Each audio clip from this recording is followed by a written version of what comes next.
Gold, trusted gold buyers. మీరు తాకట్టు పెట్టిన బంగారాన్ని విడిపించి ఈ రోజు ఉన్న మార్కెట్ ధరకు కొనబడను.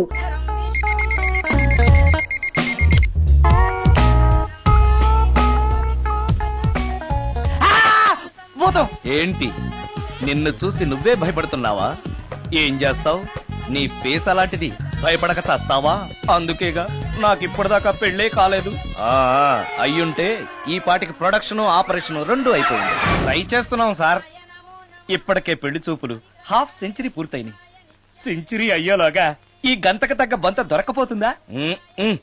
డబుల్ సెంచరీ కొట్టినా నీకు మ్యారేజ్ అవ్వడం నాకు డౌటే. ముష్టి వాళ్ళకి మోస్ట్ వాంటెడ్ టెర్రరిస్టులకు కూడా పెళ్ళయి పిల్లలున్నారు.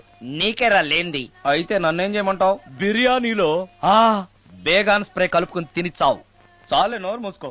అసలే చండాలమైన ఫేస్ వేసుకుని పెళ్ళి ఒక నేను ఎడుతుంటే పైగా నీ ఎగతాడు ఒకట పాదలకే.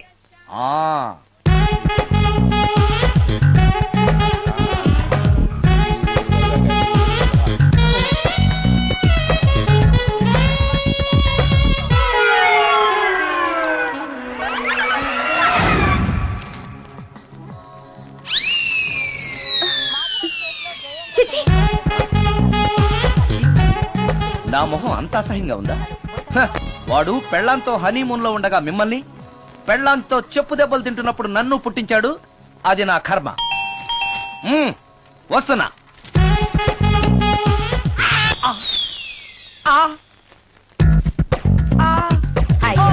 ఏటి మడిసే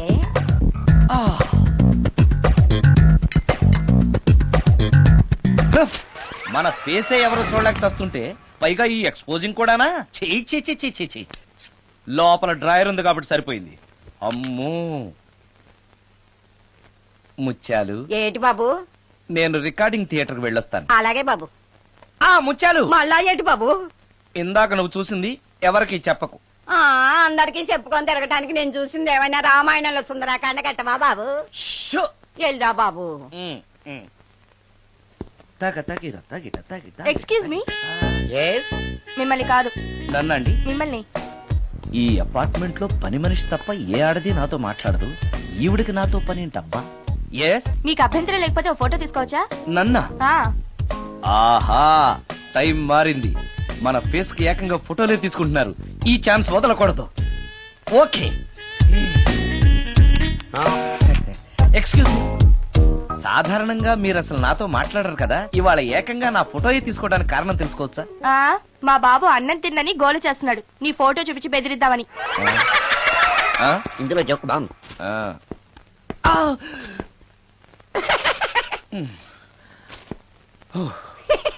20% ఇవ్వడానికి వస్తున్నారు ఏదో. ఏమండి, వచ్చే వారం తిరుపతిలో బ్రహ్మోత్సవాలు జరుగుతున్నాయి. అయితే వెళదామండి.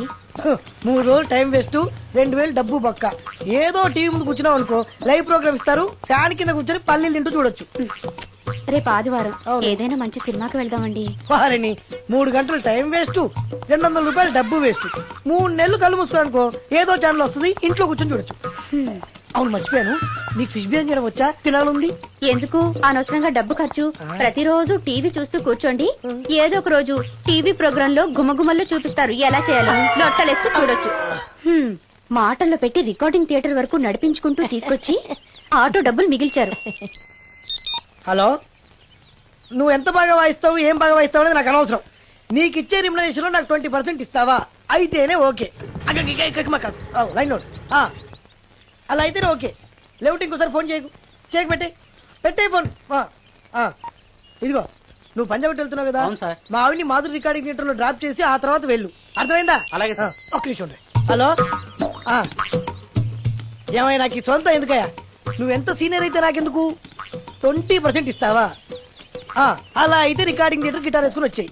ఇది ఒక్క నిమిషం. పక్కనే కదా ఇల్లు, నడుచుకుంటూ వచ్చి ఆటోలో వచ్చానని చెప్పి మా బాధ దగ్గర 100 రూపాయలు తీసుకో. మా బాధ దొరకకుండా 100 నాకు ఇచ్చి. అది ఇగో ఒక్క నిమిషం. ఇంటి దగ్గరే టీలు టిఫిన్లు తినేసి వచ్చాయి. ఓకే, వీడి పేరు చెప్పి టీలు టిఫిన్లు 3 మాలిక్ చెంది ప్యాకెట్లు, 4 సిగరెట్ ప్యాకెట్లు అని 100 రూపాయలు ఒకేసారి. నువ్వు వెళ్ళు. ఇగో, నువ్వు ట్రాక్ పడగానే 2000 రూపాయలు ఇస్తారు. నాకు 200 రూపాయలు కమిషన్ ఇవ్వాలి. ఓకేనా? నేను మీ భార్యనండి. మర్చిపోయాను. నువ్వు వెళ్ళు. ఇగో, మా ఆవిడ డ్రాప్ చేసినట్టు వెళ్ళు. మధ్యలో ఎటు మాకు వెళ్ళు. మా గురువు గారు కూడా అనవసరంగా పెట్రోల్ వేస్ట్ చేస్తున్నాడు. నడుచుకుంటూ రావచ్చు కదా, ఇంత పెద్ద బండి ఎందుకో. హలో,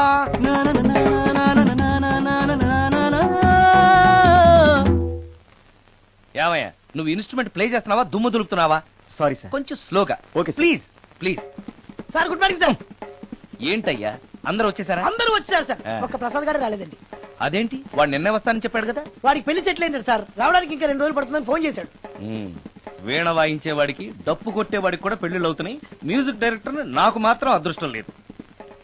జింగిల్ మొత్తం వీణ మీద ఆధారపడింది, వాడు లేకపోతే ఎలారా? వాడు లేడనే సువర్ణ అనే వీణ ప్లేని తీసుకొచ్చాను సార్.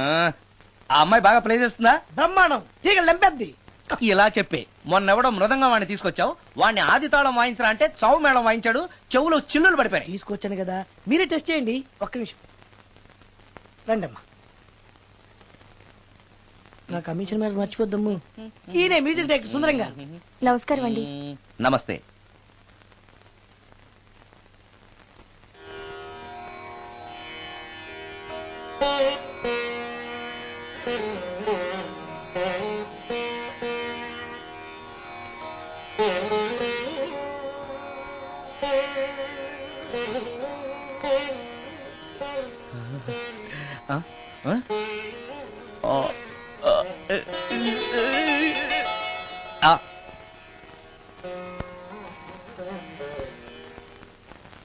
బాయ్ కొంచెం అప్పుడే వంకరగా ఉన్నంత మాత్రం రుచిపోతుందా?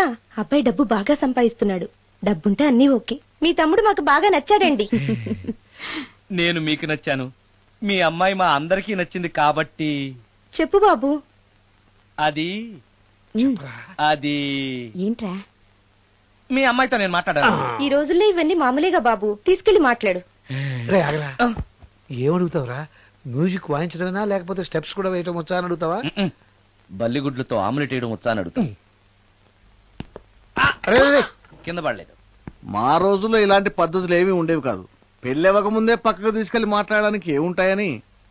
ఏముంటాయండి, మామూలుగా పెళ్లి చూపుల్లో అమ్మాయిని వంట బార్పు వచ్చా అని మనం అడుగుతాం. కానీ ఈ రోజుల్లో నీకు వంట చేయడం వచ్చా, బట్టలు ఉతకడం వచ్చా, అంట్లు తోవడం వచ్చా అని అమ్మాయిని అబ్బాయి అడగడానికి పక్కకు తీసుకెళ్లి ఉంటాడు, అంతే తేడా.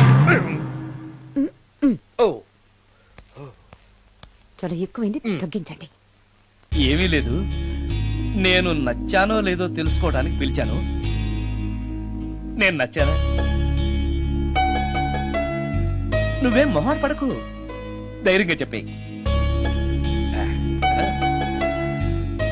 దానికంత ఆలోచించడం దేనికి? నేనేమీ అనుకోను, చెప్పేయి. నాకు మీ మొహం చూడాలంటేనే భయం వేస్తుంది.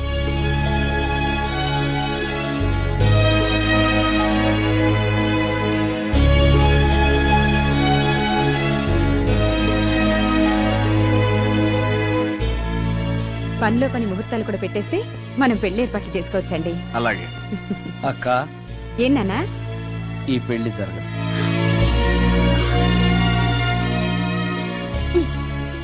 అసలు నీకు బుద్ధుందా? మేమందరం ఒప్పుకున్నాక ఆ అమ్మాయి అభిప్రాయంతో నీకు పనింట్రా? నేను నచ్చానా లేదా అని అమ్మాయిని వెళ్ళి ఎవరు అడగమన్నారు నిన్ను? సైడ్కి వెళ్ళి మాట్లాడితే సైడ్ ఎఫెక్ట్స్ ఇలాగే ఉంటాయి. మరి ఛ, మీరు మధ్యలో మాట్లాడకండి, అసలు ఒళ్ళు మండిపోతోంది. అది కాదక్క. ఛ, ఊరుకో. ఏంట్రా ఇష్టం? ఇష్ట ప్రకారం అన్ని జరగాలంటే ఏది జరగదు. అంట్లు 9 అని అడిగితే సచిన్ టెండూల్కర్ ఇష్టం అంటుంది. కాకా హోటల్లో కప్పులు కడిగేవాడిని అడిగితే కత్రినా కైఫ్ ఇష్టం అంటాడు. ఇష్టపడినంత మాత్రాన వాళ్లకు వీళ్లకు పెళ్లికి జరుగుతాయిరా? అంతెందుకురా, నేను ఇష్టపడి ఇన్ని పెళ్లి చేసుకున్నానా? ఏదో గవర్నమెంట్ ఉద్యోగస్తుడు, శాలరీ నచ్చకపోయినా వచ్చే శాలరీతో కూటికి గుడ్డకి ఏ లోటు ఉండదని చేసుకున్నాను. ఆ పర్సనాలిటీ చూడు, ఇన్షర్ట్ చేస్తే బియ్యం బస్తాని మధ్యలో తాడేసి కట్టేసినట్టుంటుంది. నవ్వితే నాగుపం బుసగొట్టినట్టుంటుంది. మాట్లాడితే గ్రైండర్ లో రాళ్లేసి తిప్పినట్టు గలగలగలమని ఒకటే మోత. ఇవన్నీ ఎందుకురా? మనిషికి మాయరోగం వచ్చి ఫట్టుమని పోయాడనుకో, ఏదో వచ్చే పెన్షన్ తో హ్యాపీగా బతకొచ్చు కదా అని చేసుకున్నాను. అయినా ఆడదానికి ఇష్టాలతో పనింట్రా? ఆస్తుందా, అంతస్తుందా, వచ్చే సంపాదన ఎంత అని ఆలోచించి అడ్జస్ట్ అయిపోవడమే. అసలు నిన్ను చూడగానే ముచ్చట పడిపోయి పెళ్లి చేసుకోవడానికి నువ్వేమన్నా మన్మధుడివా లేకపోతే మిస్టర్ ఆంధ్రావా? చూసావా అక్క, నువ్వు కూడా అట్టగన్నావు. దానికి నేను ఇష్టం లేదంటే పెళ్లి చేసుకోవచ్చే, కానీ నన్ను చూస్తేనే భయపడిపోయే ఆడదని నేను ఎలా చేసుకోమంటావు? ఎలా? నువ్వు ఒక వేస్ట్. గురుగారు నచ్చిందా? భయమేస్తుంది. ఏదో ఒక మూడ్లో అలా అనేశాను, సారీ. ఆ రోజు నేను అలా మాట్లాడి ఉండకూడదు, నన్ను క్షమించండి. అబ్బే, ఐఎమ్ వెరీ సారీ. మీరు చాలా బ్రహ్మాండంగా ప్లే చేశారు, చాలా బాగుంది. మీ ఆయన అందంగా ఉంటాడా? చాలా అందంగా ఉంటారు. ఆ రోజు నన్ను చేసుకోపోవడమే మంచిదైందనమాట. మీరు చాలా అదృష్టవంతులు. కాదు, దురదృష్టవంతురాల్ని. ఆయనకు లేని అలవాటు అంటూ లేదు. అన్ని అవలక్షణాలే. ప్రతిరోజు ఆయన మాటలతోనూ చేతలతోనూ నాకు నరకం చూపిస్తున్నారు. జీవితానికి కావాల్సింది అందమైన మనసు తప్ప ముఖం కాదని తెలుసుకునేసరికి నా జీవితం I'm sorry.